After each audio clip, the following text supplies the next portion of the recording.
आपण पाहत आहात नाशिक खबर न्यूज, जनतेचे हक्काचे व्यासपीठ।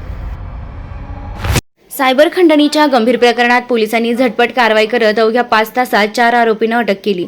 सातपूर पोलीस ठाण्यात एका ज्येष्ठ नागरिकानं दिलेल्या तक्रारीनुसार आरोपींनी फिर्यादीच्या कार्यालयातील टॅब चोरी करून त्यामधील वैयक्तिक व्हिडिओ आणि फोटो मिळवले आणि हे अश्लील व्हिडिओ सोशल मीडियावर व्हायरल करण्याची धमकी देत आरोपींनी तब्बल 12 लाख रुपयांची खंडणी मागितली होती। यापैकी 10,000 रुपये आरोपींनी उकळले होते।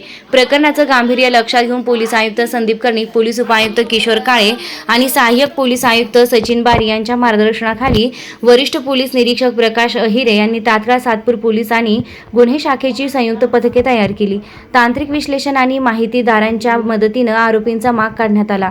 आडगाव शिवारातील 10वा मैल परिसरात आरोपी लपल्याची माहिती मिळताच पोलिसांनी सापळा रचला। आरोपींनी पळून जाण्याचा प्रयत्न केला, मात्र पोलिसांनी पाठलाग करून त्यांना ताब्यात घेतलाय।